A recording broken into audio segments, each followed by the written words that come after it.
Welcome everybody to this special conversation with Ruchi from the Hunger Project India. My name's Belinda Brosnan and I'm hosting and have the honour to introduce you today to Ruchi and have a conversation about the impact of COVID-19 on the work that they're doing on the ground. By way of introduction, my involvement with the Hunger Project has been as a global investor and also as someone who has facilitated leadership trips to both Africa and India. So very passionate about the work of the Hunger Project. And today, I would like to encourage you all to participate as much as possible. You will see in the chat box that we have space there for you to all connect with one another. So I'm very aware on this call today that we have a mix of people who are very familiar with the work of the Hunger Project, and we also have many who may be new. So before going to a bit of an introduction about the work of the Hunger Project, I'd like to first begin by acknowledging the traditional owners and custodians of the land on which we meet today and pay my respects to elders past and present. I would also like to extend that respect to any Aboriginal and Torres Strait Islander peoples with us today on the call. So there's quite a number of you on the call with us today. I think more than 70 people or so that have registered for today's conversation. And before introducing you to Ruchi, I thought it was worth giving a snapshot of the work of the Hunger Project and how it operates across Africa, India, and Bangladesh. So one of the things that I know personally for me that I'm incredibly passionate about with the work of the Hunger Project is the fact that it is relying on the work of those on the ground as people who are more than capable of ending their own hunger rather than others coming in and solving that problem for them. And I think the work in particular is focused on shifting the mindsets of the men and women. So they're transforming their lives in a way that is a sustainable end to hunger.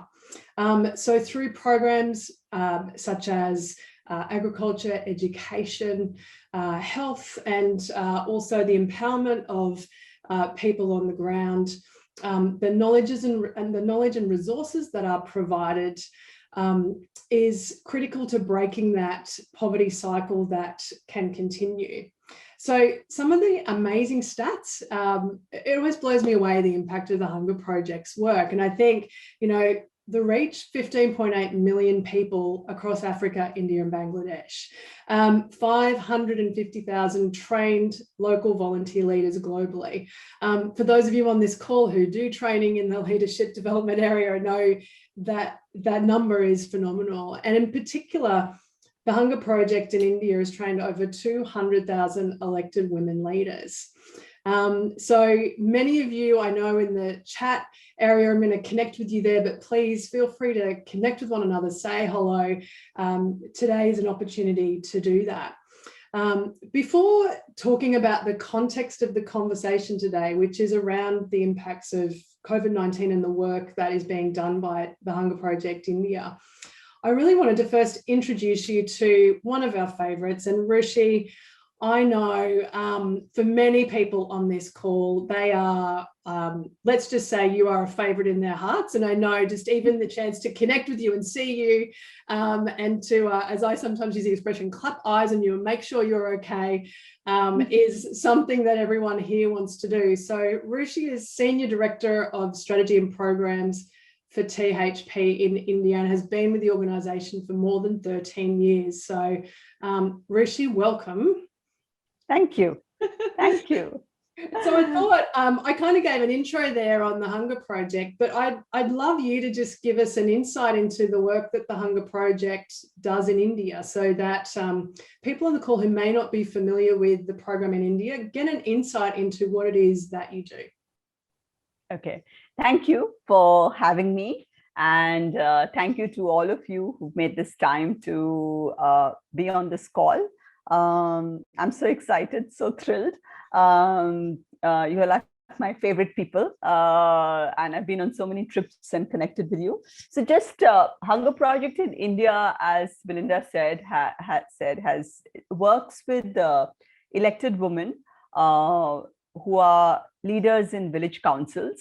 It builds their leadership, it builds their capacities, their capabilities, their knowledge about issues, helps them vision what is prioritized in their communities. They know what they want to do, but just help them with the building blocks.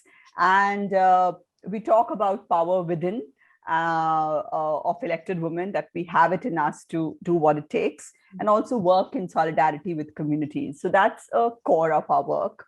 And most of these women are from really marginalized backgrounds. Some of them are not literate, some of them hardly anybody has gone to college, from tribal communities, from Dalit communities.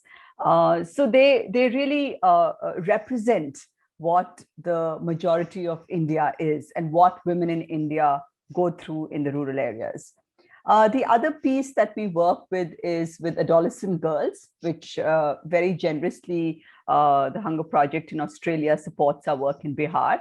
And these are girls whose agency, whose voice, whose confidence, whose life skills we kind of nurture and build for a life beyond Hunger Project. So we start with Hunger Project, but what we build is really a long-term sustainable skill that people can have as they go out into the world. So that's in a gist what we do. And we also work with governments and local players, bureaucracy and governments, because no work of the Hunger Project across the board can be done in isolation. Our community is a part of larger institutions and systems. So how do we negotiate with them? How do we demand our rights? How do we demand our entitlements? How do we ensure that our human rights are not violated? So it's a whole web of people that we engage with, including the media, which can be very difficult, but which is important. Yes, so that's Hunger Project for you. Yeah, and look, I think for me, Ruchi, I know from my time with all of you in 2018, when I went over with Dakuba and got to see the work on the ground, I think the courage of the women at that time for me in confronting the things that they have to in their villages, and to be able to step into their power, as you said, and to know that they can do that, for me is something that I've never forgotten. And I've always loved the analogy of, the one pencil, and the fact that, one leader on their own, and it's like a pencil can be snapped in half easily, but when you get that collective together, the impacts that can be achieved is quite incredible when you see what's being confronted. And I think when you think about the health issues, facing us right now, and I think to give some context, Tara shared some amazing statistics with you and I know when we sort of met on this earlier in the week, and I was blown away by the stat that in Australia we spend about 10% of our GDP on health, and yet in India it's I think it's 0.35%. Yes, correct. Was that figure. And I think the elected women leaders I kind of see as what we would describe as the frontline workers. They are out there in those rural communities. So I'd love you to kind of give some insight into, what's changed for them and what's the reality of what they're facing right now. So, the pandemic technically started last year, and but the second wave, that was the first time in our country where we faced a lockdown during a non-war situation, and none of our generation has gone through war really, so we really had no idea. So that was the first time we realized what a curfew looks like, what a lockdown looks like. And elected women in Rajasthan had just come on their posts, so we had done just some basic training with them. And I think what stood out for us during the pandemic was that all of our methodology, all of our sort of core principles of work that runs through our programming and our strategy, this was a test for it. This was a test that we had not even prepared. And that's when the they actually electrified us.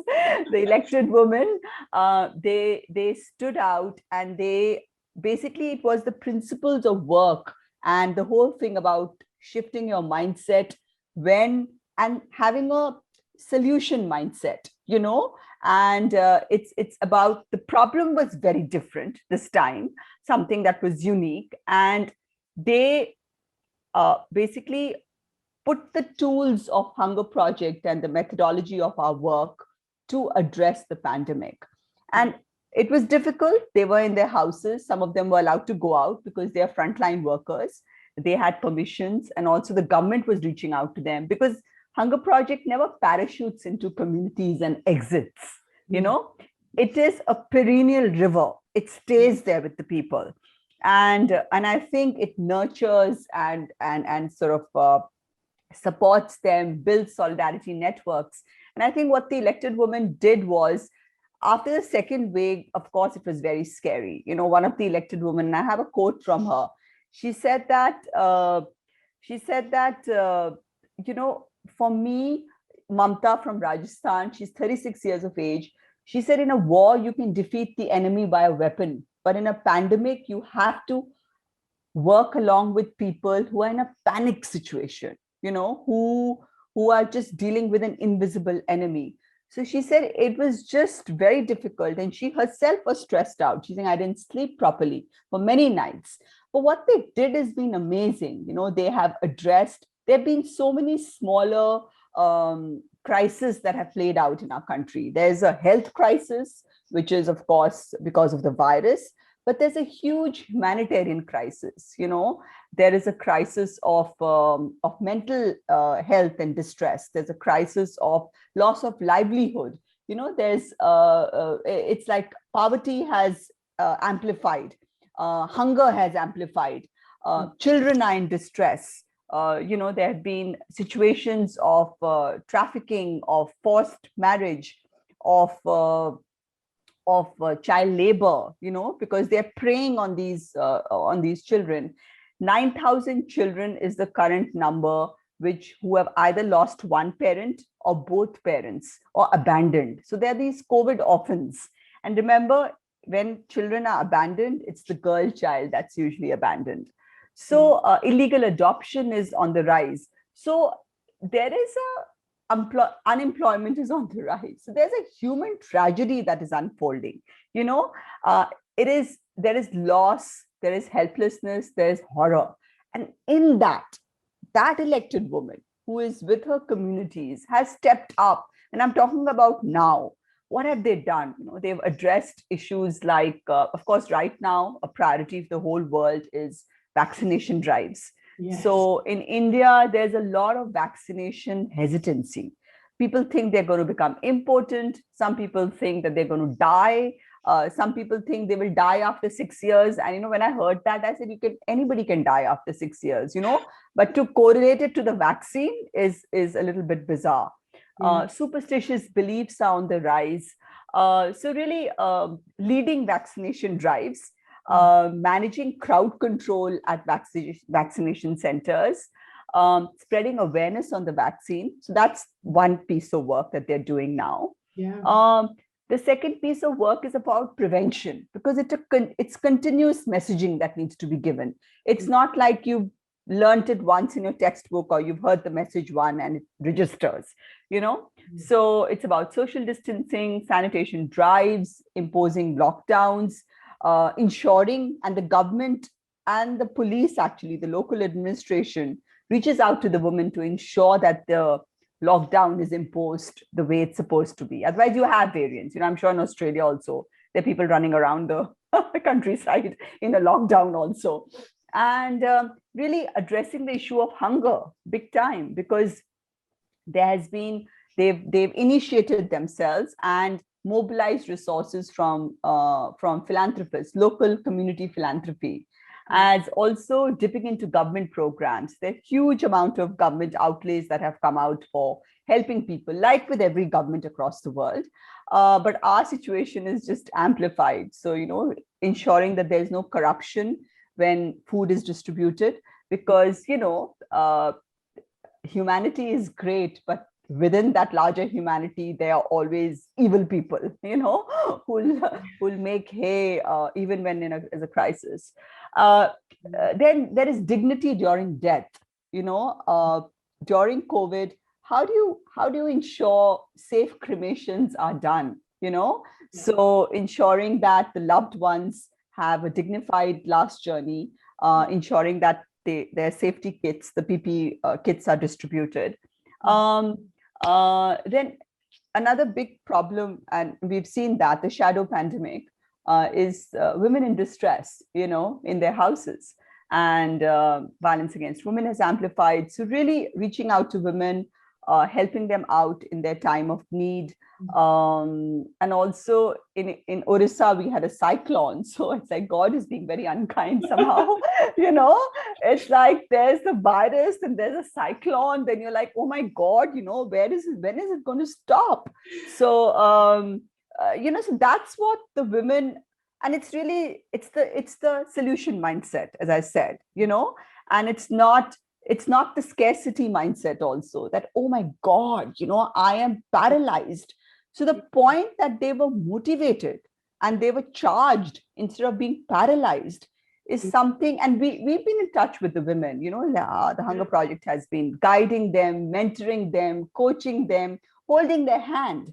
It's not easy. So they've become our friends, they've become like family, because how there is a huge stress on people. There's loss, there's fear of your own mortality. You think about that. So so that's a little bit about and I think the strategy is the one that pivots all of this work. It's the thought that has gone into it. It's the experience of this work. And sometimes I have sat back and said, I'm seeing a movie happening, that we've done our work, the script has been ready, now the script is being played out by people who we don't reach out to right now, except on the phone. So it's quite heartening, humbling, and quite magical, actually. Given the complication, So I think that's kind of the fascinating thing about the situation, and hearing you talk to it is just the fact that these elected women leaders have just begun the training. And I think what's phenomenal is that you're describing that ability, just like, we've had a business, a thing, like everyone's had to change, like we hear lots of words about pivoting. But I think just hearing you talk about how do you work through those challenges when it's such an early phase of that training. And I'm kind of curious around, you've kind of had that initial training with those women, and then they're navigating these things and you're mentoring and kind of connecting. What have you had to change, and what have been the things that you've had to adapt as a team connecting into those rural villages to navigate those communication challenges, especially when you talked about things like the misinformation around vaccines, which we're seeing here as well in Australia, and so I'm kind of curious around what's been the big shift for you and how you've operated to continue that support, and how you're continuing to make sure that support's there. Like, what does that look like in a practical sense? Yeah, so I think as a global community, we all are doing similar things. Like we're having this meeting, on Zoom.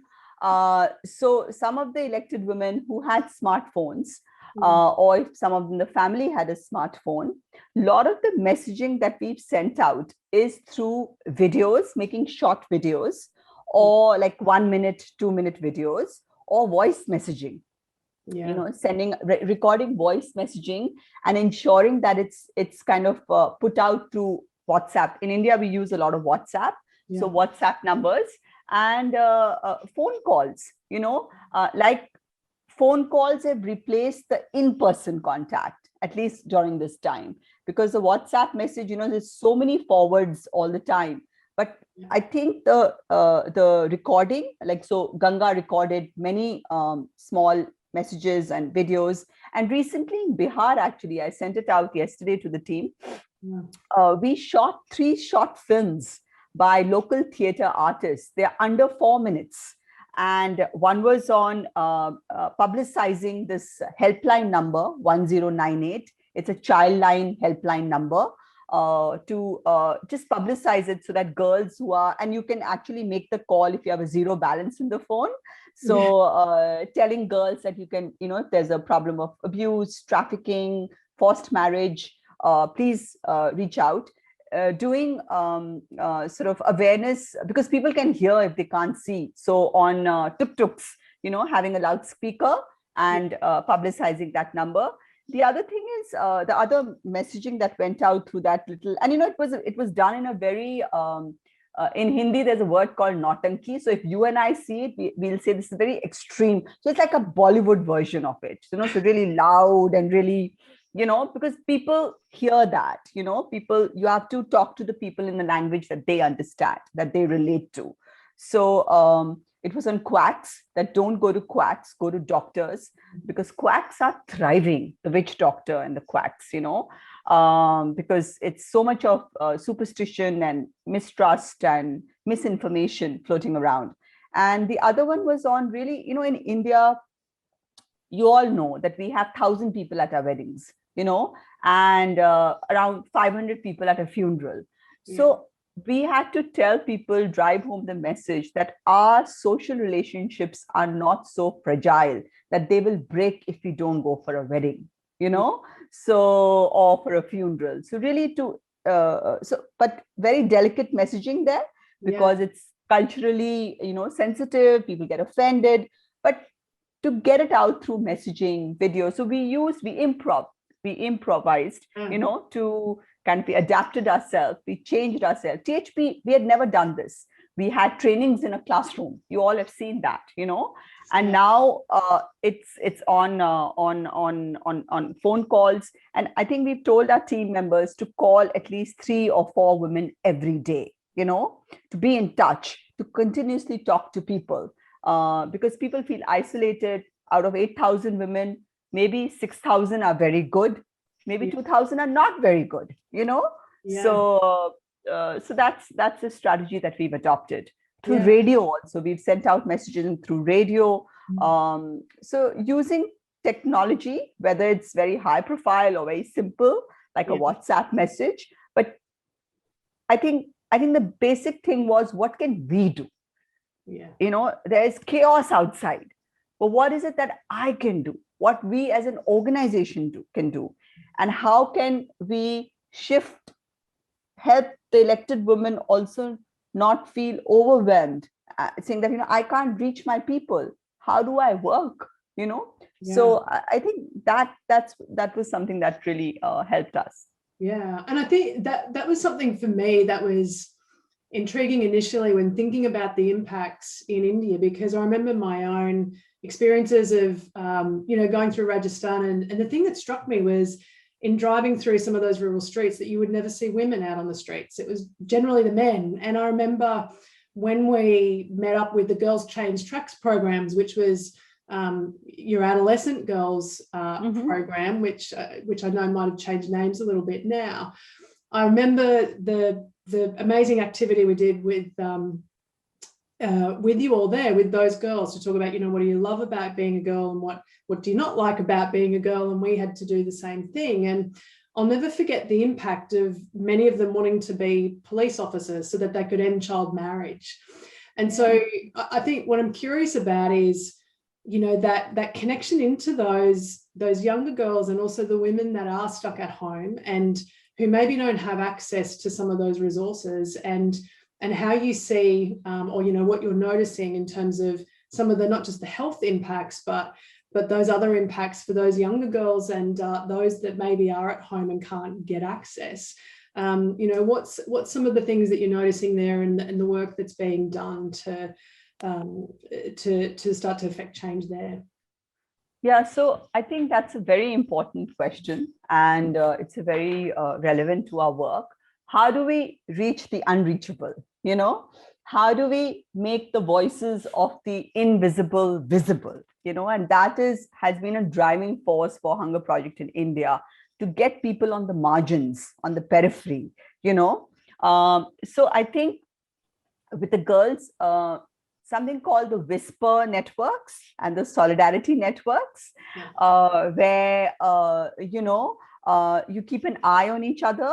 So you tell the girls who have a phone, or you reach out to them and you say, look out for this, you list it out and look out for the anomalies, look for patterns. What's happening? Is a girl not stepping out of her house for the longest time?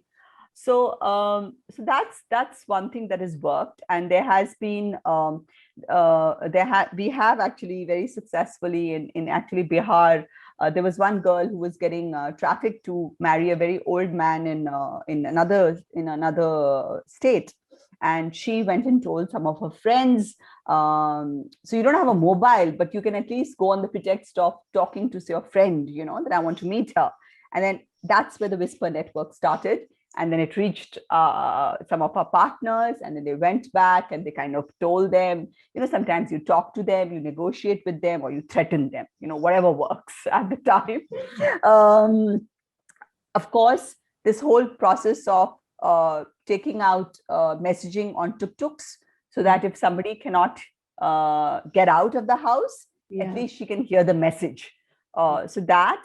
And also, some of the girls have been in a very even hunger has really affected them, because these are times when families are rationing food. There is loss of livelihood. There's also a lot of violence in the family. So there was a girl who raised her voice against that. She managed to call Childline. Somebody reached, the local partner reached there, and in this case, they threatened the father and said, we'll report you to the police. So there's no negotiation out here. There's no less violence. There's just no violence. Yes. So there's a zero tolerance to violence. So so hunger, checking corruption. So really telling people what the entitlements are. So some of the girls raised their voices, where they were supposed to get 10 kilos of food, but they got 5 kilos. So fighting through that. And the other very horrible thing that's come out is girls, because families are so poor and distressed right now, that they are in the proposition to marriage, they are selling the girls for as little as around 270 Australian dollars to 550 Australian dollars. That's the range where, because survival is important. So really working with the girls to say, don't succumb to that. There is a chance you have. So there are some girls that are exercising that. And the fact that they know that Hunger Project is there to help them, to support them, to stand with them, is something which is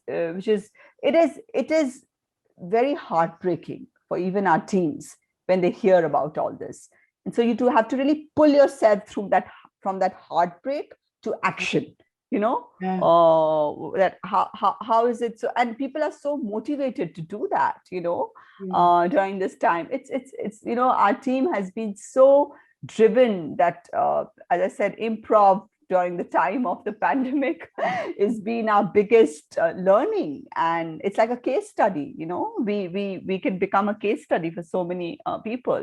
But so that's schools have shut down. 1.5 million schools have shut down in India because of the pandemic.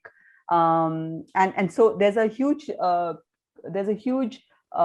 sort of a crisis where girls will not be allowed to go back to school. They'll drop out when the schools open up. So those are the kind of issues we're dealing with. And of course, mental health and stress, this trauma is long lasting. It's not going to go away tomorrow, So I think that's where, when we build back together, when we start it all again, which we are going to do actually this week only. I sent an email out yesterday that let's start our field work. Let's start the process.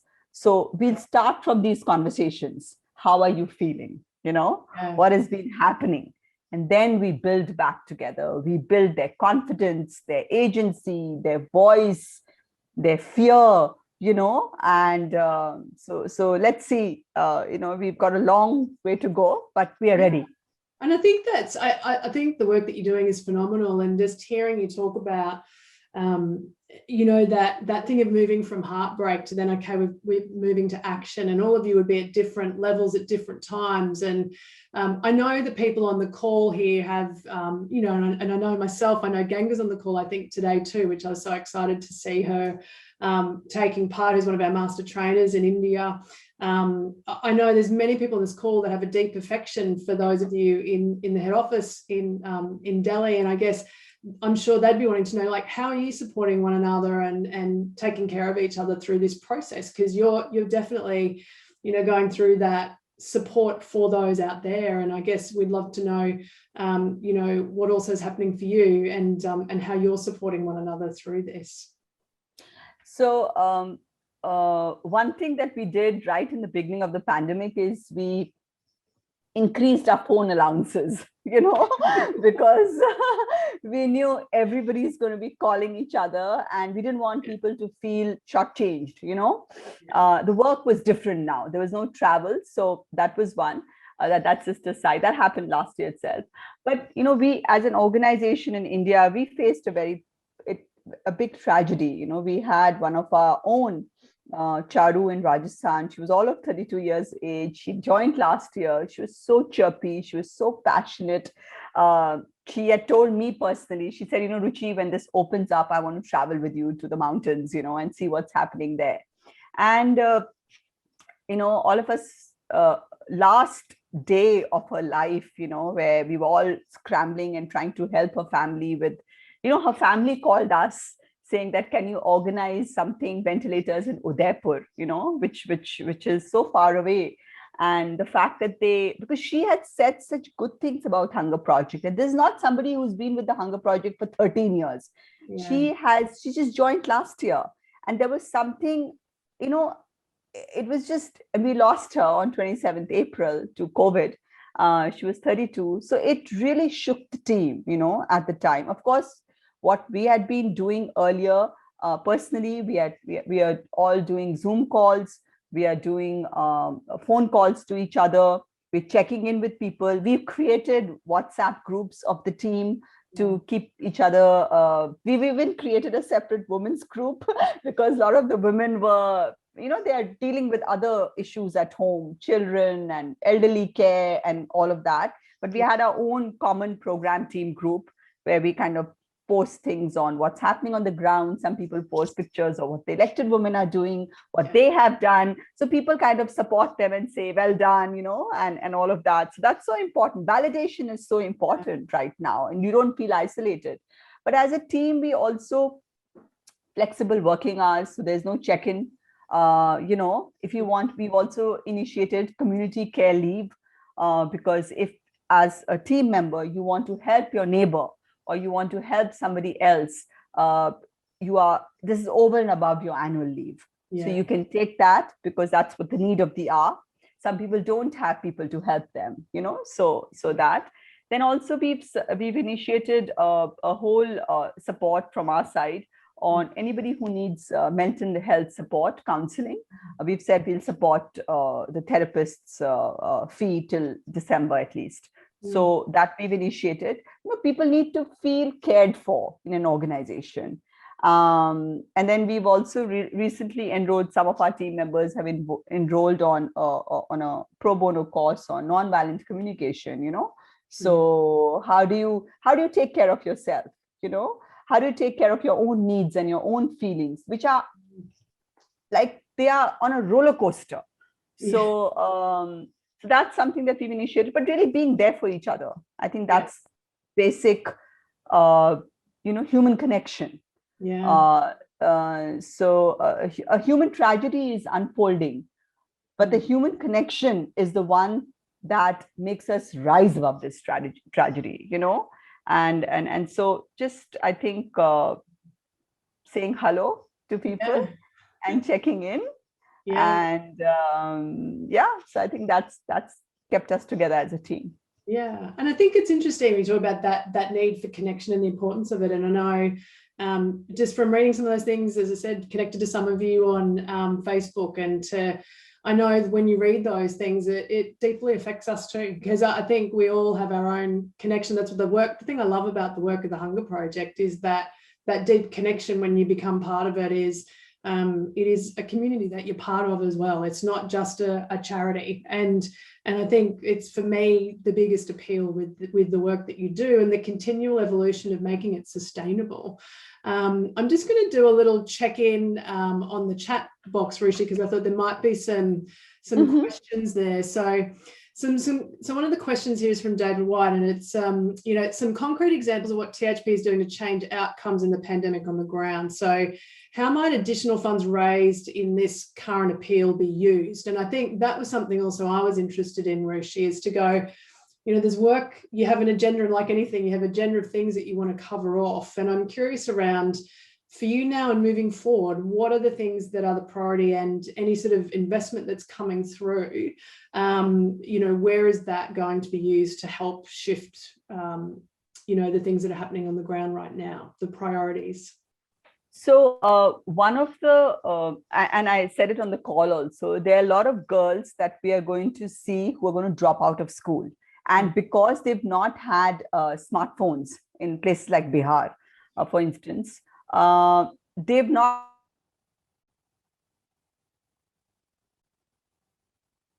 You've frozen for a little bit there, I think, Ruchi. We'll just. Oh, we got you back now. That's right. You froze for a little bit. Yeah, you're right. Okay. So talking about the education. Sorry, you just started talking about education and it froze. Yes. It's saying my internet connection is unstable. Anyways, I think it should be fine.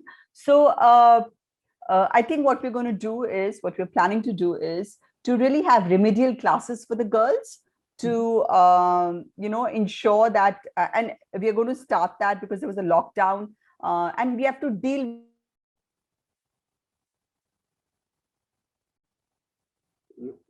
I'm frozen again, I think. Oh, we lost you again, Ruchi. That's okay. So you were starting to talk. It's okay. We're just getting little moments, but I think you were starting. Okay. You might need to just from the remedial work. Okay, remedial classes we're going to do for the girls. That's one thing which we've never done. It's again an improv. It's new effort. The other thing that we're going to do is we want to connect and explore some small efforts. I don't know how we'll do it right now, but why we want to do it, it's very clear, is it's really support some pilot livelihood programs, and how we want to do. As I said, we know why we want to do it, but the how of it, we have to figure it out depending on our funds, depending on our pipeline, depending on, because nothing can, we as a hunger project, we don't start something that we can't sustain, so we don't do like one-off stuff. So there has to be a plan to it, so that's something that we are also thinking. The other thing is really making some more films and videos. Right now, they've been shot very crudely on mobile phones and all of that. But to make more impactful video messaging so that we can continue the messaging out to people. That's what we would like to do. And I think for now, really the whole bit about, see, what we do in our trainings typically is about all the stuff I've already told you about it. But now what we need to do is, which we had not planned for, which we can integrate into our trainings, but then we don't want to take away from what we're supposed to do anyways, is have additional sort of contact with communities on the health part of the pandemic, whether it's vaccine hesitancy. Right now I have data in front of me, which I'm going to relate. I mean, only 3.6% of our people in India are vaccinated, 3.6% fully vaccinated, both the doses. So we have a very long way to go, and our population is over 1.3 billion. So we have a very long way to go. So really all that hesitate, because it doesn't matter if I am vaccinated or if you are vaccinated. When the whole community is vaccinated, then we all will rise, you know? So it's not about you and me. It's not about one person. It's about the entire, we all win in it together. You know, that's what we want to give out. So that's something that is also, we have to work through, and raising awareness on helplines, because as I said, reaching out to the invisible, the ones whose voices have been silenced, the ones who are living in fear. That's the impact of the pandemic on people. So how do we pull them out of it? Also, we've been doing trainings on mental health with our teams. So eventually we might have to, we have to be very careful how we do it with the girls, but those are issues that we need to handle, very delicate, and we need experienced people to do that, professionals to run those sessions. Yeah, so that's I don't know if it answers the question a little bit. I think it does, because I think that, you know, the highlight for me is the fact that there's such a limit of government spending on health that it's almost like you have to instigate the funding for those health initiatives to make that happen. One of the other questions in here was, I think one of the questions was around dealing with the miscommunication around vaccinations and that. What does the Hunger Project do in that regard to deal with the miscommunication around vaccines and health as a whole? So I think there was Mahatma Gandhi's famous quote, "Be the change that you want to see in the world." So I think some of our elected women, they changed strategy. They were going and raising awareness about the vaccination, and then they realized they need to get vaccinated first, to tell people that, you know, they've got vaccinated and they're fine, and hence other people. So, you know, really, you walk the talk, you demonstrate what you're trying to preach out there. So that's one piece, and continuous messaging, because it doesn't change. Superstitious beliefs are dangerous, you know, they cannot go away with one communication. So you have to have repetitive messages. You have to have what do you call subconscious messaging also. It's like you're running an advertising campaign, you know, where top of mind recall has to be, it has to play on your subconscious mind to attack the deep set belief that is set in. So really, as I said, in our own office, for instance, you know, 75% of the people have got vaccinated once at least, because, you know, we can't tell people what to do if we ourselves are not, you know, doing it. Doing that as well. So that's one. So the point is, in India, we've had a history of vaccination. You know, the polio vaccine that was there were again a lot of myths about impotency, mostly impotency there. So here we have to, you know, repeat messages and improvise. So I think that's what we're going to do. And also the other thing I want to share with you is that some of the elderly and some of the disabled people who cannot access the vaccine, see, there's hesitancy, and then there is access, and there's availability. Availability, we cannot do much. That the government is handling. We can only raise our voices. The media can write about it. You know, we can create a noise about it. And in our communities, we've told our people to get in touch with the media and not highlight issues when an alcohol shop opens and there are long queues. Talk about when there are no vaccinations and people are waiting, you know, so shift that, that whole visual of sensational news, you know. But the thing about access, so we've been negotiating, in fact, some of our elected women in Uttarakhand, in the mountains, you've seen some of the people in Australia, you all have gone there, to bring vaccine to the door of people, you know. So bring it to people rather than tell people to go somewhere. And then some of our girls, actually, there are 4 girls in Rajasthan who actually, in a motorbike, took the elderly people to a vaccination center, you know. So really, you know, activate the community, activate the elected women, the girls, to do the best they can. So one is the superstitious belief, which we have to handle at multiple levels. One is the access, one is the advocacy with the government. And one is, of course, highlighting the gaps in our vaccination program.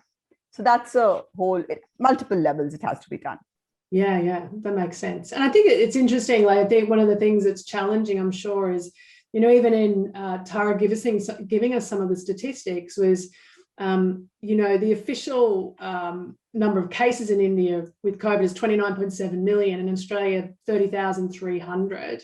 But actually, the New York Times is reporting 400 million infections and 600,000 deaths, possibly as many as 700 million infections and 4.2 million deaths. And I think just that ability of connecting into what's really happening out in the rural areas, and that disconnect of how big it is, I think is an interesting challenge as you work through all of this. And so I think, there's some interesting things to start to think about long term in sustaining that.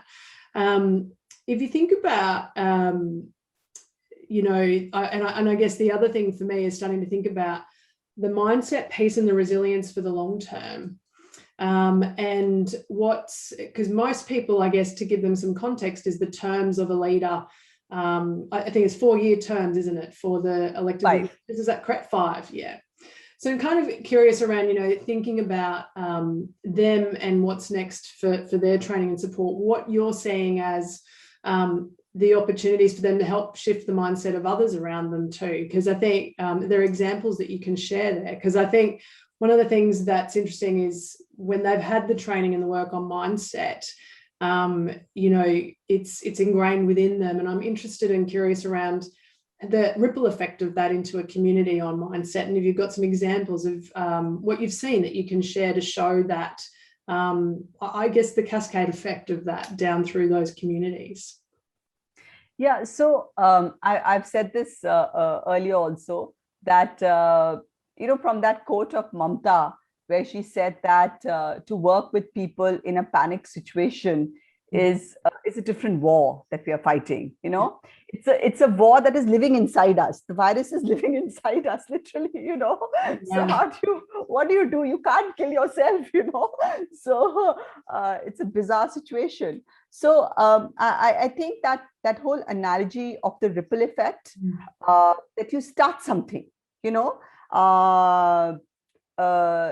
even if it's small. So whether it's those girls on bikes, taking the elderly. It's the so when one woman in Uttarakhand successfully negotiated with the local health officials to take the vaccination program to the people rather than tell the people to come. The other elected woman said, "Oh my God, a little bit of competition there also. If she can do it, why can't I do it?" So which is great. So we have been sharing these stories with our people, so that people get inspired. People feel that mindset shift is not like moving Mount Everest. It is within us to do it. It is something that we are. We just need a little bit of nudge. We need a little bit of encouragement. We need a little bit of support. So mentoring, sometimes coaching. That it's going to be difficult, but it's not impossible. And I think for us, and I've seen this in our work, that it's not the survival of the fittest; it's the survival of the kindest. And the person who has empathy, who has creativity, who has affection, who is really here to kind of find those dots of connection with people and with communities. I think it's that's going to it's that mindset which is infectious, which is doable, which is there is no patent on it. It's a little sly call to the vaccination people. Yes. You know. I think that's one of the things I loved in seeing on the ground, Ruchi, was how strategic those elected women leaders were, and the fact that they might be passionate about the things they want to support, like the end of child marriage, but they knew that getting water to the village first and getting these other things resolved was the thing that would enable them to then tackle that issue. And I love that about the work that you do, and hearing how that's playing out in this new situation and context that we're in, I think is incredible. So I know there is so many, first of all, I just want to say that, you have all our support. And I think taking the time to share these stories with us is so valuable for us here. I think it's hard to imagine, how do you deal with a crisis on this scale? And what I love is that you've brought back the reality of what can you do with it that's within your control. And I think, the same principles now are here for us. And I think anyone on this call who's wanting to engage and support the work that you're doing, I think is that we all have a role to play. And I think it's within us to contribute and to be focused on that space of moving forward towards a solution, rather than getting caught in the tragedy and sucked into the vortex of that can impact us. But ultimately, I loved your reference to, moving from that into action again, and the support of one another to do that. And the fact that, making the invisible visible, I think you've really demonstrated that for us today. And so I want to say a huge big thank you for your time to do that, and for everything that you do for the Hunger Project. I know you put your heart and soul into it, and everyone here, in terms of the chat box, just looking at some of the comments here, that grassroots activism and how important it is, I think is the piece where those big changes can occur. So there's so many other questions here, how you keep so hopeful in the midst of all of this happening, I think is something that we admire about you. And I guess in closing up, I'd love to kind of just throw to you if there's anything else that you think is important to share, or that you want to share that we haven't covered before we kind of talk about how we can support your team and the work that's happening there in India. I think for me, and I saw something, is that I know this is going to end, and it has to end, everything bad ends. Everything good lasts forever, so it's, bad relationships end, bad memories fade away, bad people you throw out of your life, so yeah, so the point is that, I imagine a world of the future, whether it might take 2 years. I feel in my mind it's 2 years. And I imagine myself, I don't know, I have this weird thing that I'm going to be on a yacht somewhere sipping champagne and wondering, and reminiscing, what did I do when this happened? What was my story?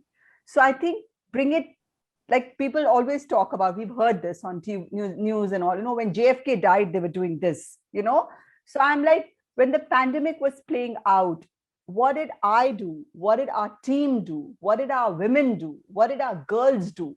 What did you do? What did we as one circle of life do? So I think it's the fact that you've taken out time to listen to us, to hear us. Everybody wants to be heard, the fact that you are standing with us during this time of just the magnitude of what we are facing as humanity, as this generation, is beyond anybody's imagination. And I hope it doesn't repeat itself, right? Yeah. But so it's like, I don't have millions to give that I will say that is my legacy, but what I did now is my legacy to my people, to humanity, Yeah. So I think for me, that is important as as somebody, and all our messaging and all that I talked about, it's not going to only Hunger Project communities. It's going into the out there. We're trying to make it viral, let's just go out there to all the people who need it.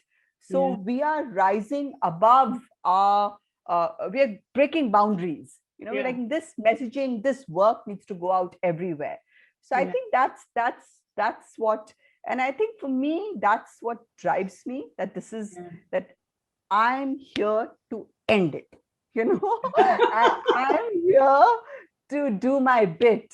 And our COVID resilient communities across Africa, across Bangladesh, across Mexico, how do we all as a team become the best versions of ourselves to, we become like, I don't want to use that analogy, but I'll use it like we become like human machine guns, like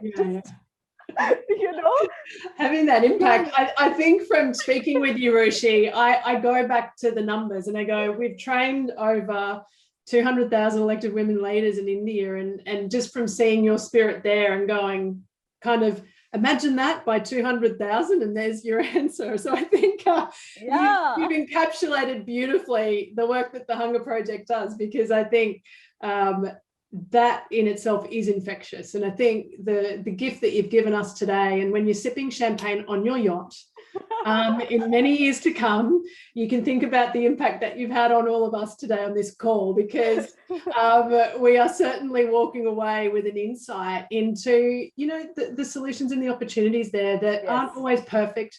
They're not always completely resolved right now, and it's evolving and a long-term focus that's on that sustainable piece, and that's what I love. So, there's some comments here. I love it, Ruchi. What I invest to end hunger is the gift I'm giving to my grandchildren. That's from Rick, and Christine, I'm so with you. Not the survival of the fittest, but the survival of the kindest, and I think it's so in contrast to what we always kind of expect. And I love that you're shifting that. So today, Tara is behind the scenes with us, and she's going to put a link, I know, into the chat box. But I think I do want to make a call out, because there is a campaign at the moment where we're specifically raising money for the end of financial year. And in particular, I want to do a call out to Dr. Jason Oates of the Academy Face and Body, who has just so generously agreed to match $100,000 worth of funding, and we're currently at about 90,000.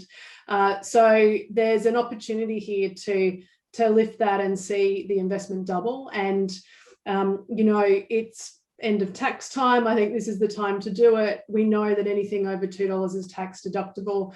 But beyond that, I'd encourage you to think about the long-term partnership. And I know sometimes that can vary in years for all of us. I know that's been my own challenge personally in different years. There's years where I want to give more, and sometimes you have to adapt and change that. And I think the ability to connect in with the long-term focus of Hunger Project, I'd encourage you, if you're on the call and you're not familiar with the work, to not just reach out to the Hunger Project team in Australia, but any of, I know like Christine, Deb Trotter, any others that are on this call would always be happy to talk about the work in more detail, to understand more and to look at how you can get involved. And so I think, we're just so honoured for you to be here with us today when you're doing all this work. I know there's huge pressure on you to, deal with all of these things, Ruchi. So I just want to say a heartfelt thank you and to send my love to everyone. Please say hello to Ganga and Vader and everyone else over there who just, blow my mind in terms of the work that you do. You really are inspiring, and the difference that you're making is just, it's so fantastic to hear.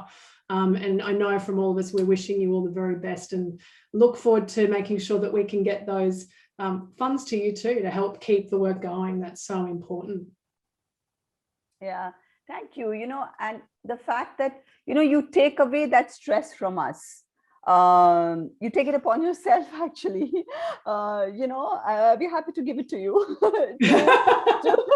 to help us do and free us of that, and help us do what we are perhaps needed out here. That is the reality of our situation.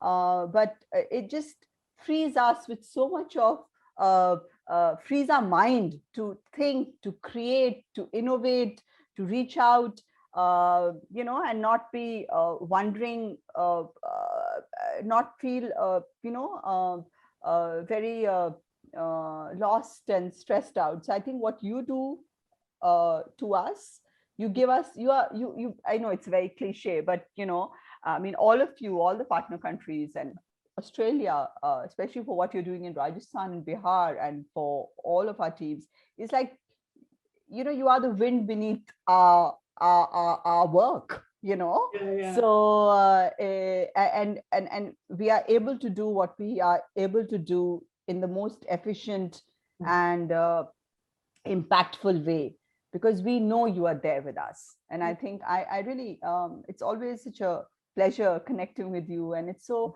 easy to talk to you people, and that is something that I so cherish and value.